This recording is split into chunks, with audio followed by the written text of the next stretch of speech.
बिस्मिल्लाहिर्रहमानिर्रहीम। अस्सलाम वालेकुम पाकिस्तान। मैं हूं हैदर मेहदी। मेरा प्रोग्राम देखने का बहुत बहुत शुक्रिया। नाज़रीन, पाकिस्तान में, पाकिस्तान के बाहर देखने का बहुत शुक्रिया। आपकी कमेंट्स, क्रिटिसिज्म और दुआओं का बहुत शुक्रिया, और ख़ास तौर पे मेरे पेट्रन्स का बहुत शुक्रिया। आज मेरे मेहमान कुछ अरसे के बाद आए हैं। बहुत खुशी की बात है, सेहतयाब हो गए। उन्होंने अभी एक रिसेंटली ट्वीट की जो कि तकरीबन 10 लाख 11 लाख उसके व्यूज़ हो चुके हैं। मेरे जनाब आज के मेहमान जनाब none other than the great Shaheen Shamai sahab. Sir, welcome to the programme.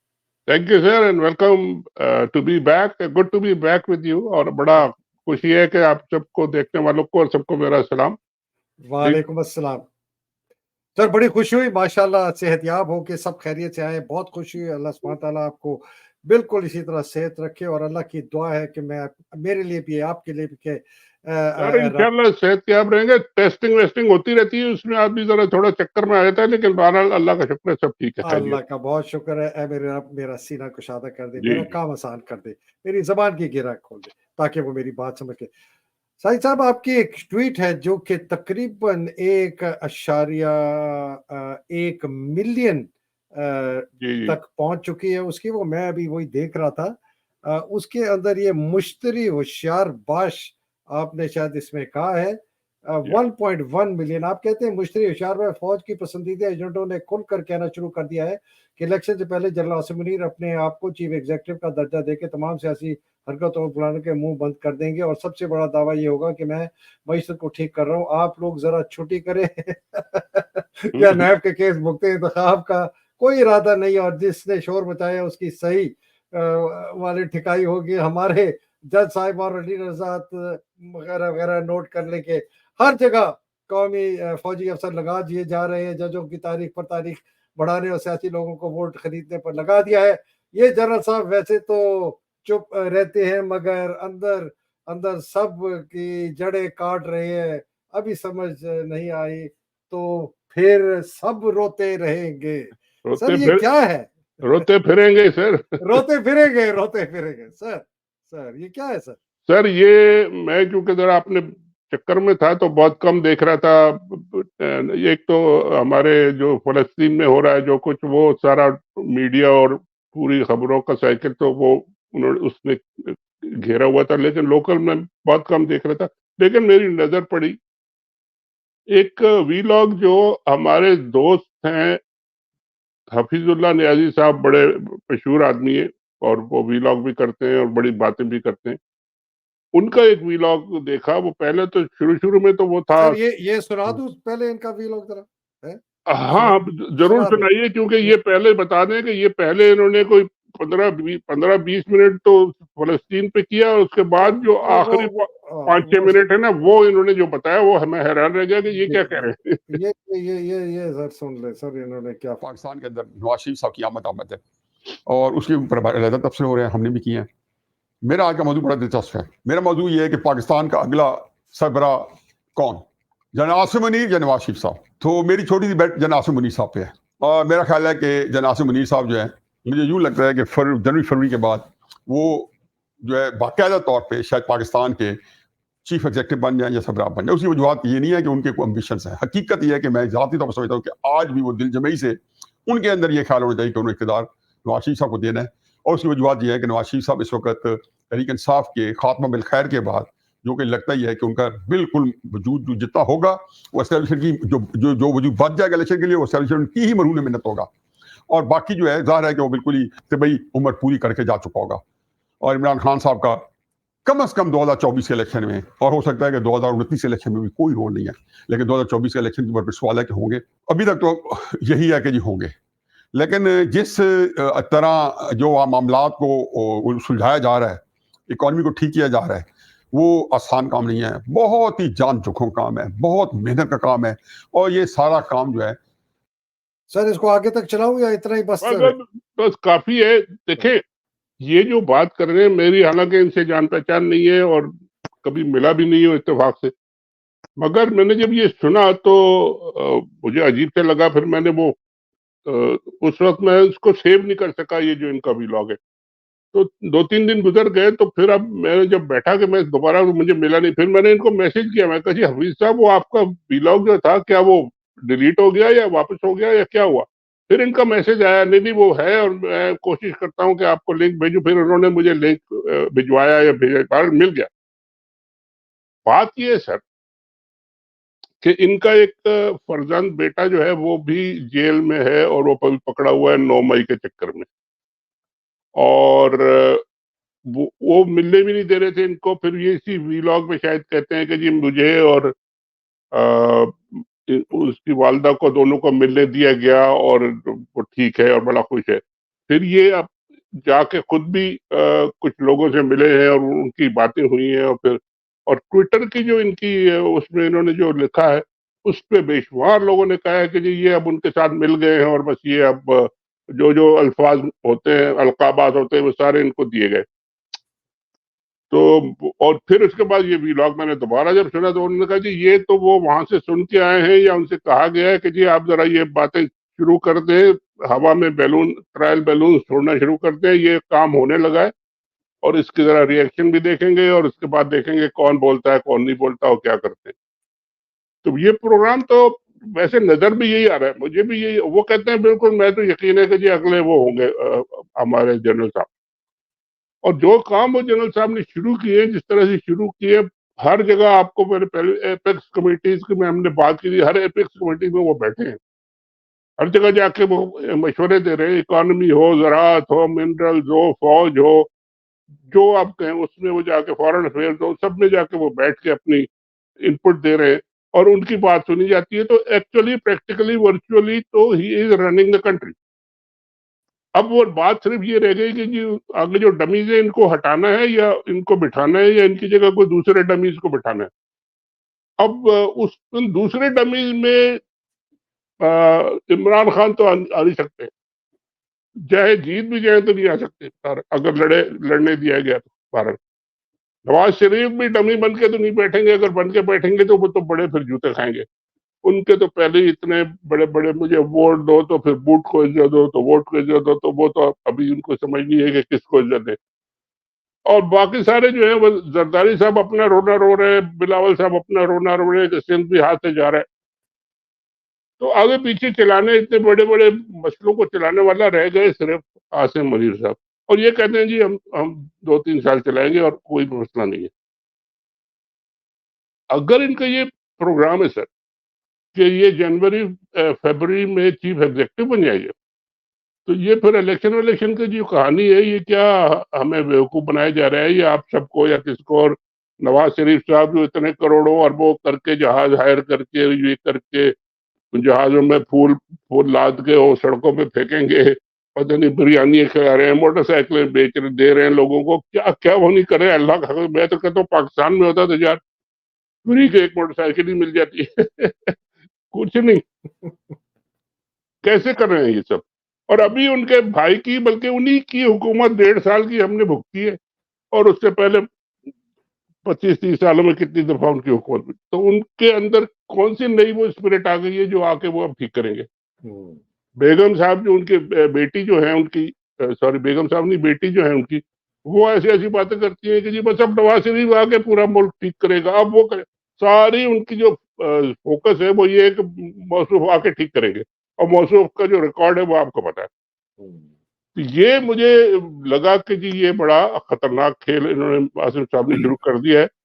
और अब इस खेल के नतीजे में अब ये जो चीजें आना शुरू हुई है बाहर के, जी चीफ एग्जीक्यूटिव फिर बनेगा, जैसे एक वक्त में मुशर्रफ, जनरल मुशर्रफ बन गए थे। तो ये सारे सियासतदान एक दूसरे से लड़ रहे थे इमरान खान को मारने के लिए।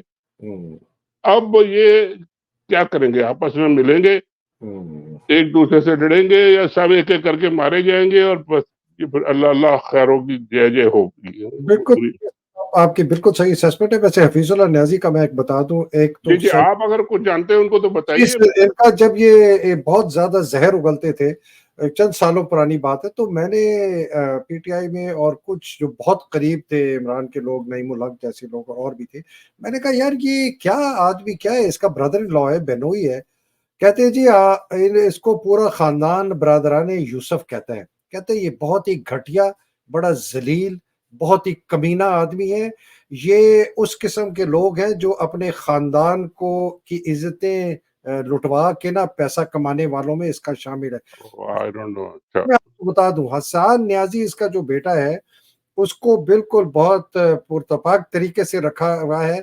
ये हर जगह कहता फिर रहा है, ये मुझे सारों लोगों ने बताया। हर एक को कहते, जिन लोगों को इससे खुद कहा कि हसन जो है मेरा बेटा जो है वो अब पीटीआई संभालेगा।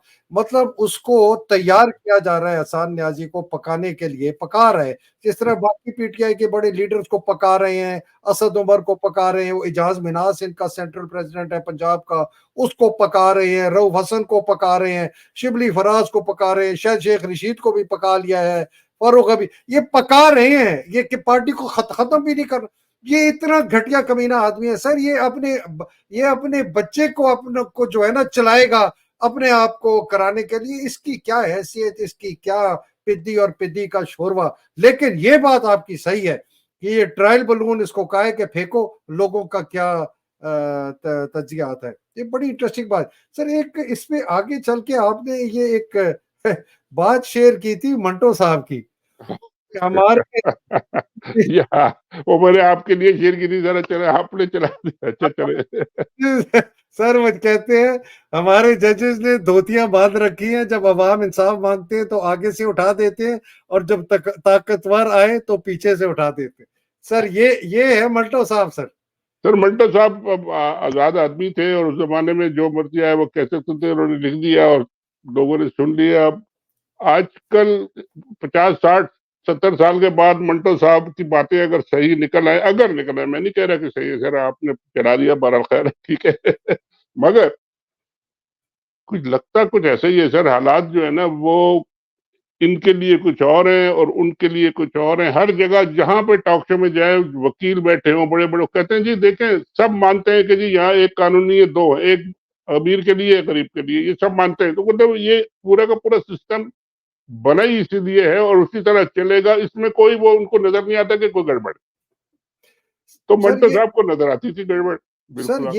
ये मुझे बताइएगा कि ये अगर मैं इसी मंटो साहब की बात से थोड़ा पैराफ्रेज करूं कि जब पाकिस्तान की अवाम आज़ादी चाहती है, फेयर एंड फ्री इलेक्शन चाहती है, तो फौज अपनी आगे से धोती उठा देती है, और जब अमेरिका उनको हुक्म करता है तो फौज अपनी और आर्मी जर्नैल पीछे से धोती उठा सकते हैं। यहां भी कुछ सर मुनासबत है सर? सर ये तो आप हर एक पे लगा सकते हैं ना, खाली जजों पे नहीं, फौज पे नहीं, सियासतदानों पे नहीं, बड़े बड़े जहां भी जाएं, वडेरों पे और इवन हमारे मीडिया पे, सब पे आप ये फिट कर सकते हैं, बिल्कुल। तो इसमें कोई किसी को हैरत नहीं होती क्योंकि सब यही कर रहे हैं। बाकी ये कि अब जिसका जितना जोर चलता है चला लेता है, उसके बाद वो धोती पहन के, पैंट पहन के भाग जाता है, बाजी का पैंट भी उतर जाती है, तो कोई फर्क नहीं पड़ता उनको, आप क्या करें, यही। तो मेरा ख्याल है फिर अफवाज पाकिस्तान की वर्दी तब्दील करके उनको धोती पहना दे, जजेस को भी ऑफिशियल ड्रेस जो है धोती पहना दे हमारी। सर अल्लाह ना करे ऐसा हो।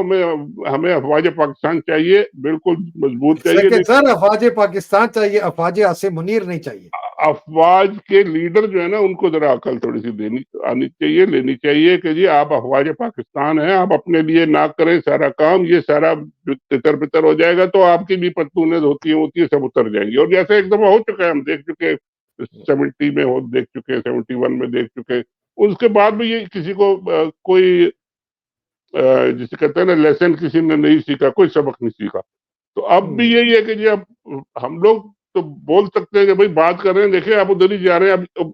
अभी रिसेंटली मैं आपको शायद भेजा भी था मौलाना फजलुर रहमान साहब का एक जो रिसेंट बयान है, क्योंकि उनको तो हर तरफ पॉलिटिकल पार्टी, पॉलिटिकल साइड में तो उनकी मार पड़ पड़ के बहुत ज्यादा उनकी जो है कमर जो है लाल हो गई है। लेकिन अब उन्होंने क्या एक कार्ड शुरू किया, ये जब से अफगानिस्तान के लोगों को बाहर निकालने वाला जो उन्होंने फैसला किया है, उसमें उन्होंने जनाब बड़ा जबरदस्त कार्ड उठा लिया है अपने हाथ में, पख्तून कार्ड, पश्तून कार्ड। अफगानी और सूबा सरहद के जो भाई भाई हैं, पश्तून हैं, सब सब हमारे ऊपर जुर्म क्यों हो रहा है? सिर्फ खाली यहाँ से पश्तूनों को क्यों निकाला जा रहा है, उनको क्यों भगाया जा रहा है यहाँ से? दुनिया भर के लोग यहाँ बैठे हैं अगर इल्लीगल है तो। ये बड़ा एक खतरनाक कार्ड है और इसको न सिर्फ यहाँ हमारे पाकिस्तान में बल्कि अफगानिस्तान के गवर्नमेंट से और उनके उन लोगों से भी अगर कुछ खटपट हो गई तो वो भी इसको यूज कर सकते हैं। और ये इसमें सबसे बड़ी रुकावट जो मैंने लिखा भी, एक ट्वीट किया, मैंने कहा जी ये आपने बोल तो दिया है मगर इसमें इमरान खान साहब कभी इस कार्ड की फेवर नहीं करेंगे, इस बात की हिमायत नहीं करेंगे। और अगर उन्होंने जरा सा इशारा भी दिया कि वो इसकी हिमायत करते हैं तो फिर ये पूरा का पूरा पख्तूनिस्तान ही बन जाएगा और हासिम मुनीर साहब अपने ख्वाब देखते रह जाएंगे अटक के उस तरफ। तो ये सर आपको इनको अगर पाकिस्तान को इकट्ठा रखना है और या पुश्तून कार्ड को रोकना है तो फिर इमरान खान को से बात करनी ही करनी पड़ेगी और उसको कन्विंस करना पड़ेगा, उसको सारी ये जो आप ज्यादती कर रहे हैं इसे रोकना पड़ेगा कि वो बचा सकता है पाकिस्तान को।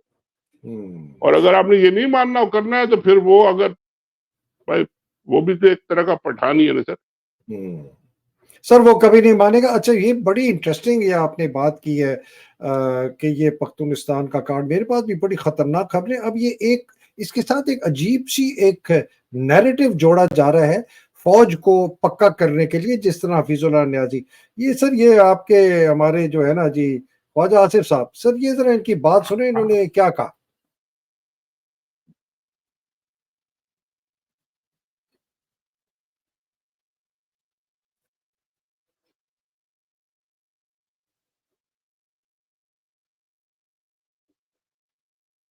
इसमें आवाज नहीं आ रही मुझे।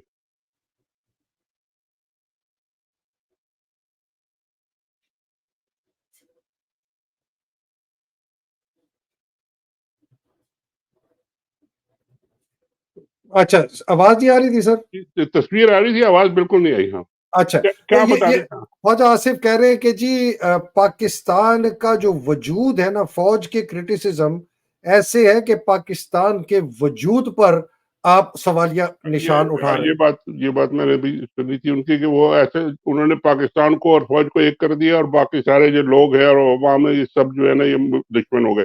ये उनको आप देखें सूट करता है। वो हमेशा ये इस तरह के लोटे होते हैं। कभी वो जाके उनकी तकरीरें अगर आप असेंबली में खड़े होकर देखें तो उनसे ज्यादा सख्त तकरीरें तो मेरा ख्याल है इंडिया के जनरलों ने की होंगी जो उन्होंने असेंबली में खड़े होकर की है। वो किसी दिन निकाल के आप सुने और लोगों ने चलाई है बेशुमार दफा।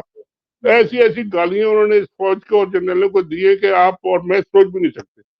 अब उनको क्योंकि फौज की जरूरत है और उनके लीडर आ रहे हैं और वो आसमान से फूल बरस रहे हैं और पता नहीं क्या क्या हो रहा है तो वो इस तरह की बातें कर रहे हैं।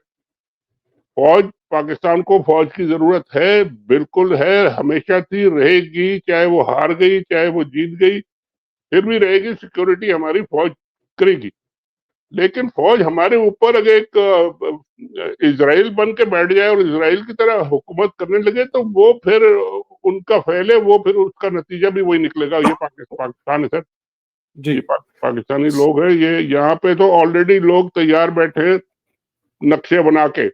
ये पख्तूनिस्तान है, ये ग्रेटर बलोचिस्तान है, ये सिंधु देश है, ये पता नहीं ग्रेटर पंजाब है, ये पता नहीं जॉइंट आजाद कश्मीर है, सारी आजाद बलूचिस्तान है। वही ना, ग्रेटर बलूचिस्तान का मतलब है कि आजाद बलूचिस्तान और फिर आप ईरानियन।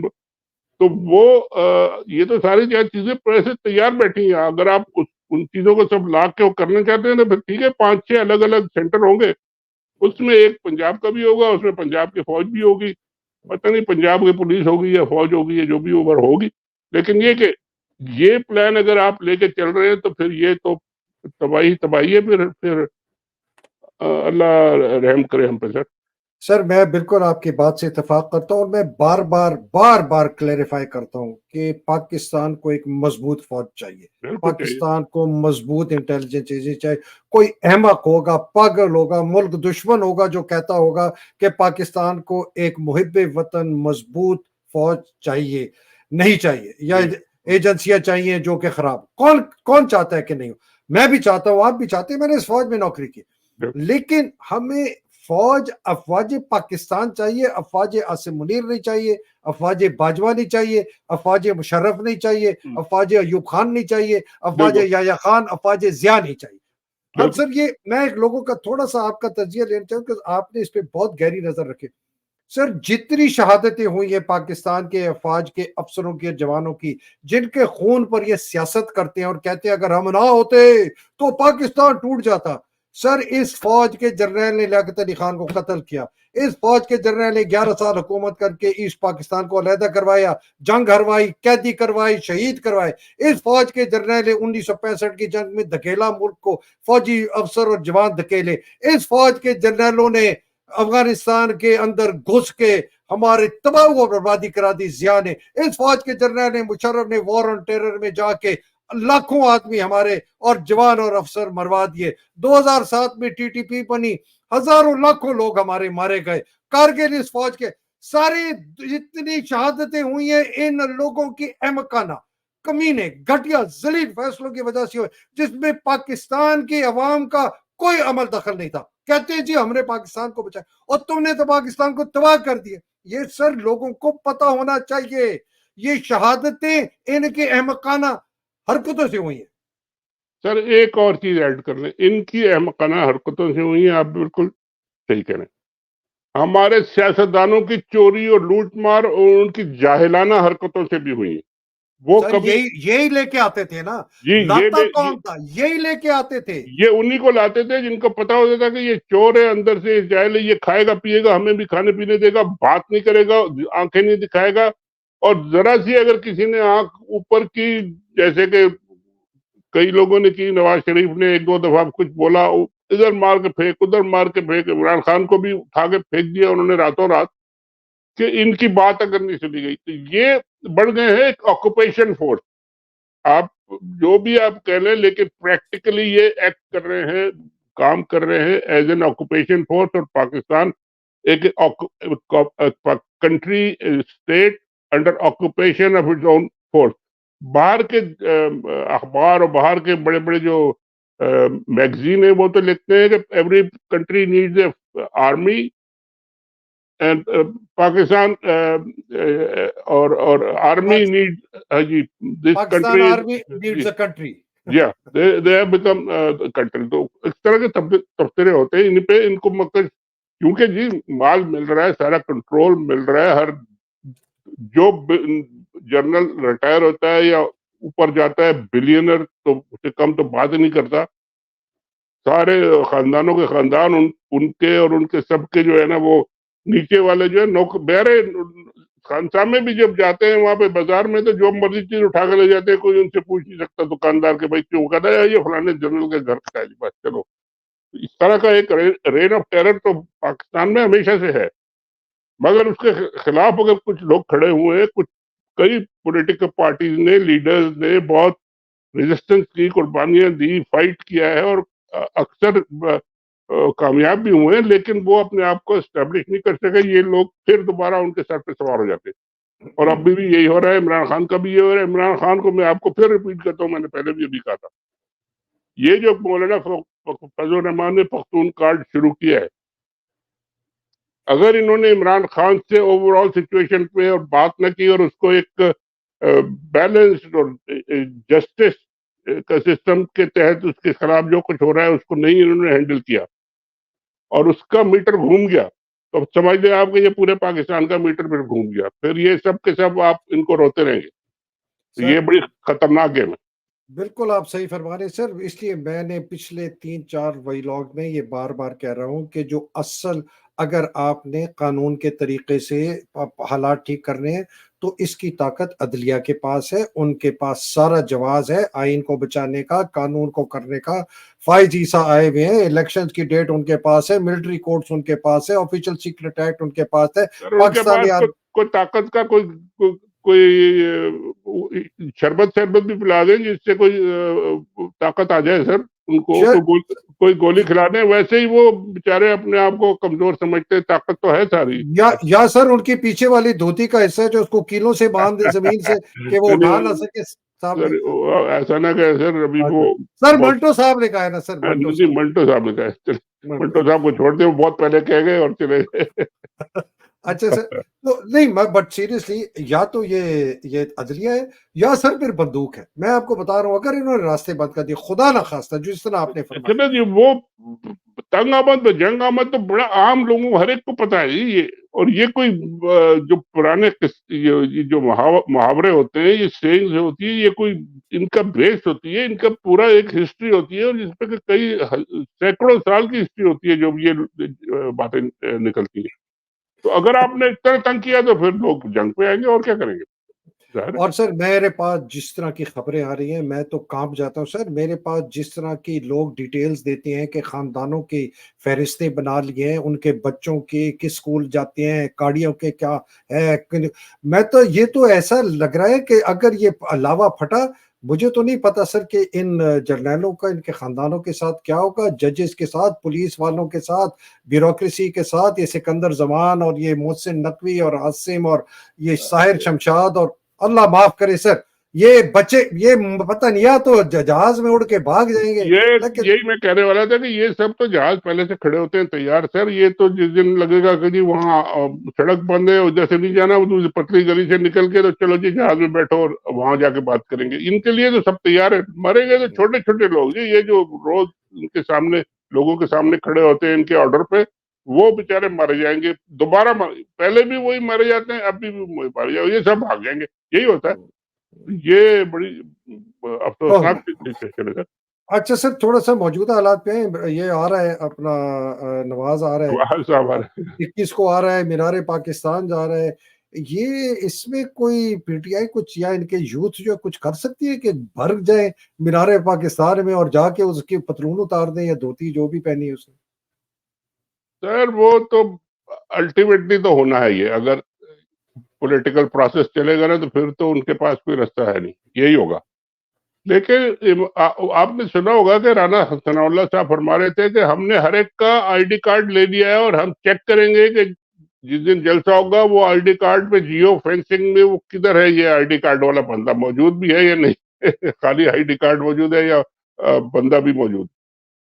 तो वो तो बाकायदा मतलब एक प्लान तरीके से एक ऑपरेशन कर रहे हैं, उनको ला के तकरीर कर दें। सर मैं कहता हूँ तकरीर 10 दफा करें, और कहेंगे क्या उस तकरीर में सर, ये भी तो कोई बताए। और जी मैं आके ये कर दूंगा, मैं आके वो कर दूंगा, और जब वक्त आएगा तो मैं फिर भाग जाऊंगा और 50 रुपए के स्टाम्प पे फिर रवाना हो जाऊंगा, क्या कहेंगे आप, क्या नहीं। ठीक ठीक। तो आपका मैं ये कह रहा था कि उस दिन अगर ये इमरान के सपोर्टर पीटीआई पाकिस्तान की हकीकी आजादी वाले लोग ये भी निकल आए सर बाहर, और जो आप कहते थे कि एक दफा वो रेला आ गया तो उसको शायद ना रोके, ये हो सकता है। सर अभी तो पीटीआई की लीडरशिप मेरा ख्याल है इतनी ऑर्गेनाइज नहीं है, या इस तरह का कोई ऑर्डर दे या कोई इनको ऑर्गेनाइज करे या हुक्म दे। खुद ब खुद जो कोई जाला निकल आया, कोई लड़ाका निकल आया, आके उसने कुछ शुरू कर दिया और लोग उसके साथ मिल गए। अभी हमने देखा है पिछले हफ्ते 2 हफ्ते में करक में, मर्दान में, पता नहीं वहां पे कबायली इलाकों में बड़ी बड़ी रैलियां निकली है, किसी ने नहीं ऑर्गेनाइज की, खुद ब खुद ही लोग निकला। सर तो एक इनके बहुत जंगजू किस्म का एक लीडर है, उसने कहा है कि सर ये 21 अक्टूबर को ना आप देखिए हम इनके साथ क्या करते हैं, पता नहीं करते कि नहीं करते। अच्छा सर, एक और आपसे ये जो शेख रशीद के मुतालिक कहा जा रहा है कि उनका रिकॉर्ड हो गया मुनीब फारूकी के साथ इंटरव्यू, और एक बहुत ही अजीब एक मेरे पास अफवाह आई है कि शायद अली अमीन गंडापुर के साथ भी कोई बातचीत चल रही है। सर आप छोड़ दें, मुझे कोई यानी हैरानगी नहीं होगी, कोई परेशानी नहीं होगी अगर अलीमा खान और उनकी बेटी और लंदन से उनके बेटे भी इस तरह के इंटरव्यू देने, कोई फिक्र ना करें सर। शायद इमरान खान मुझे किसी ने कहा कि सर इमरान खान भी इंटरव्यू देगा, हम फिर भी नहीं मानेंगे। नहीं मान, इसलिए कि एक बात है जो आप समझ लें और सब समझते हैं, पीटीआई इज इमरान खान और इमरान खान इज पीटीआई, बाकी सब कोई दे डोंट मैटर।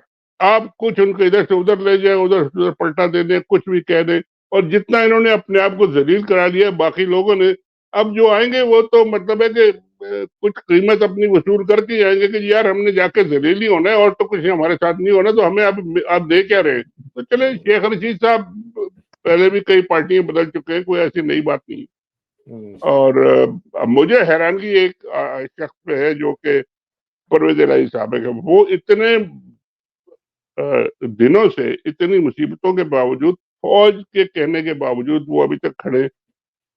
अब सर क्यों क्यों सर खड़े हैं ये मैं बात उस है पर क्यों? अभी उस पर अभी बात इसलिए नहीं कर रहा कि मेरा उसके ऊपर सर कुछ एक सवालिया निशान है कि आया वो वाकई खड़े हुए हैं या उनको पकाया जा रहा है जैसे कुछ यही मैं और। यही मैं भी कह रहा हूँ कि जी मुझे नहीं पता क्यों खड़े, क्योंकि उनकी हिस्ट्री पार्टी की एक चौधरी शुजात, चौधरी बरादरान, तो ये तो हमेशा से ही हमेशा जाते हैं और फौज की पार्टियों की तरफ ही जाते हैं, और बनाई इसीलिए गई थी इनकी जो पार्टी थी सर, वो तो है ही पैदावारी ठीक, काम के लिए, तो वो अब तक खड़े हैं। और बहरहाल देखें जब देखते हैं, तक कब तक खड़े रहते देखते हैं। हैं। अच्छा सर, ये एक मैं दिखा रहा हूँ आपको, ये एक बड़ी इंटरेस्टिंग खबर है सर, ये एक्सियोस की खबर है। वो कह रहे हैं कि अमेरिका जो है ना, इसराइल को जो यूक्रेन के लिए आर्टिलरी शेल्स जाने थे 155 मिलीमीटर के ये सेल्स है सर, ये बनाता है पाकिस्तान। जी ये पाकिस्तान सप्लाई कर रहा था, जिसको हमें 900 मिलियन डॉलर की डील हुई है। ये यूक्रेन के लिए थे और इसको स्टॉक पाइल किया हुआ था अमेरिका ने मुख्तलिफ जगहों पर, यूरोप में भी, और सुना है कि कुछ इजराइल में। सुना है ये हथियार, ये जो एमुनेशन है, ये अब इजराइल को दिया जा रहा है, इसलिए कि उनके बहुत लिखा है कि urgently need artillery shell to prepare for ground invasion of Gaza. तो अब सर एक और ये कटा खुल गया है कि ये पाकिस्तान जो है, ये अपना एमुनेशन जो है जो यूक्रेन को बेचा था, जो कि सबको पता है 900 मिलियन डॉलर भी आ गए, सारी दुनिया को पता है, ये अब इसराइल को दिया जाएगा, जो कि गजा के ऊपर जब ये जमीनी हमला करेंगे या रॉकेट फायर करेंगे तो ये जाएगा। सर इसके मुतालिक आपने। देखिए सर, इसमें मेरा ओपिनियन आप लें तो मैं ये कह सकता हूँ कि जी ये सारा कुछ जो भेजा गया है, खरीदा गया है, दिया गया है, ये पिछले महीनों में, साल में, 2 साल में, ये जाहिर है डिफेंस प्रोडक्शन हमारी जो है वो डिफेंस प्रोडक्शन की एक्सपोर्ट बहुत होती रही है और अभी भी हो रही है। अब ये बात मैं मानने को तैयार नहीं हूँ कि उसमें हमने ये शर्त लगाई हो एक्सपोर्ट में कि जी आप इसको इज़राइल नहीं भेजेंगे, आप इसको यहाँ इस्तेमाल नहीं करेंगे, वहाँ, ये बातें जो है ना, ये बड़े लोगों की बातें हैं, ताकतवर सर ये धोती पहनने वाली फौज के जर्नैलों की नहीं है। ये हम जैसे लोगों की, हमारे तक वो खरीदे तो हम कहते हैं शुक्र है यार, हमने ले लिया, पैसे दे दिया, बाकी जो करना है करो, आप जानो, और आप जो हमने आपको दे दिया। तो ये उस तरह का सिचुएशन है। अब उन्होंने भेज दिया, वो जहां इस्तेमाल करे पाकिस्तान, उसमें या तो लीगली कुछ नहीं कह सकता, क्योंकि इन्होंने कुछ लिखा कभी नहीं होगा उसमें कि क्या करना है क्या नहीं करना, और अगर कहेगा तो सुनने वाला कौन है इनकी, भाई तुम क्या छोड़े सर, फिर दिल से बहुत बुरी बातें निकलती हैं। बहरहाल ये हम्म। कि बात ये है कि सर ये जो हमने भेज दिया है, इससे कोई अमेरिका जैसी सर मुल्क, कितने कितने बड़े बड़े उनको सिस्टम और मिसाइल्स और क्या और ला के आयरन डोम और पता नहीं कौन सा डोम और पूरा डोम बना के खड़ा कर दिया उन्होंने, और जब वहां से वो लोग निकले तो वो सारा का सारा धड़ाम से गिर गया। तो हमारे छोटी छोटी गोलियां या पटाखे जो है ना, ये क्या उनकी हेल्प करेंगे? जाए, अब उनको मिल गया, उन्होंने खरीद लिया, वो मालिक है उसके, करें जो करें। अब मजीद अगर हम भेजेंगे तो बात होगी कि जी ये किस लिए जा रहे हैं। बिल्कुल। अच्छा सर, एक ये आपको पता है council of American Pakistan relations, ये आपको पता है ना, बहुत बड़ी बॉडी है council of American Islamic relation. इसका जी जी। इसका सालाना इजलास अभी हो रहा था मैरियट में। इनको इतनी जबरदस्त थ्रेट्स मिली हैं इजराइल के हकाम हमायत वाले लोगों ने और फलस्तीनियों के खिलाफ वाले लोगों ने, कि जो 21 तारीख को हफ्ते को इनका ये हो रहा था मैरियट में वर्जीनिया में, इनको ये वहां से कैंसिल करना पड़ा, इतना ज्यादा खतरा हुआ है अमेरिका के अंदर सर, और ये अब किसी और जगह पे कर रहे हैं। इसके मुतालिक आपकी क्या राय? सर ये मुझे डायरेक्टली तो मैंने अभी इसको फॉलो नहीं किया, लेकिन ये आप कह रहे हैं बिल्कुल हुआ होगा, और ये मेरा ख्याल है उन्होंने बेहतर ही किया है। सर ये मैं उनकी वेबसाइट से आपको जी दिखा जी रहा हूँ, जी, ये हाँ नहीं उनकी ठीक है, वेबसाइट। वो हो गया होगा, मगर मैं समझता हूँ कि जी अमेरिका में रह के और इनके दरमियान सेंटर में रह के आप एक छोटे से 500, 200, 400, 500, 1000 लोगों को बिठा के और फिर आप गाली गलौज जिस तरह की आपने करनी है वहां बैठ के करेंगे, तो रिएक्शन तो आएगा। उसके लिए फिर आप तैयार नहीं होंगे, क्योंकि आपकी नौकरियां जाएंगे, आपके बड़े बड़े घर जाएंगे आपके। तो आप ये सब इस तरह के काम ना करें जिसमें आप जबानी कलामी बातचीत होती रहती है, वो करते रहें।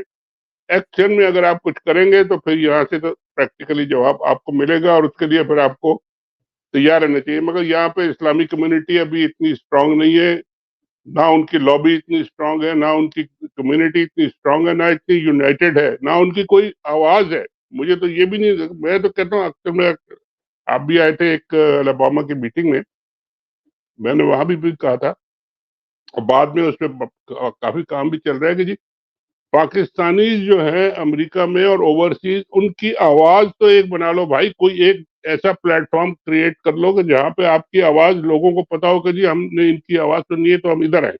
सर मैं 18 महीने से इस पर 18 महीने से इस पर काम कर रहा हूँ, आपको मालूम है।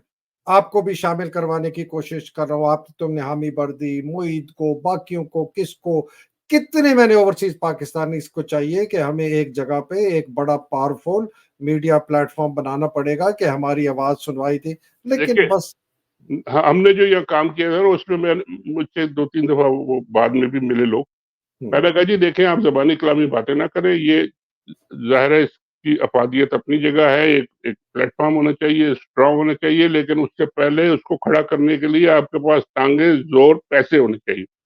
आप जाएँ पहले पैसे जमा कर लें इतने जो कि आप उसको बना सकते हैं, खड़ा करते हैं, उसके बाद फिर आगे बात करें कि ये खाली ज़बानी करनी है बातें तो आप करते रहें, वो तो ठीक है। तो सर ये मैंने अब बहुत चल रहा है, हाँ, वो चल रहा है, मगर ये कि पैसे लोग दे रहे हैं और काफ़ी हो सकता है कि अगले महीने 2 महीने में इतने पैसे जमा हो जाएँ कि उसका एक स्ट्रक्चर खड़ा कर दिया जाए, उसके बाद में देखते हैं। इंशाल्लाह। सर बहुत शुक्रिया, बड़ी मेहरबानी। अल्लाह सुब्हान तआला आपको हिफ्ज़-ओ-अमान थैंक में यू। रखे, इंशाल्लाह आपसे मंज़र बात होगी करके सर। खुशी हुई। इलाही आमीन। सर पाकिस्तान को अपने हिफ्ज़-ओ-अमान में रखे, जो सारी जिहाद कर रहे हैं पाकिस्तान के अंदर और इज़राइल के खिलाफ, अल्लाह सुब्हान तआला उनके भी अज़ाइम इंशाल्लाह, मज़बूत करे, उनको हिफ्ज़-ओ-अमान में रखे और जो बेचारे शहीद हो गए हैं पाकिस्तान में और ये फ़लस्तीनी बेचारे जो बेगुनाह भी हैं, अल्लाह सुब्हान तआला उनके दर्जात बुलंद करे। और सर जो बेचारे कैद में हैं, मुसीबतों में, हमारे गाज़ा में, फ़लस्तीन में, पाकिस्तान में, जिनको ऊपर धोती वालों ने कब्ज़ा किया, अल्लाह सुब्हान तआला उनकी मुश्किलें आसान करे। पाकिस्तान ज़िंदाबाद, पाकिस्तान पाइंदाबाद। इलाही आमीन। अस्सलाम वालेकुम। खुदा हाफ़िज़ सर। खुदा हाफ़िज़ जी।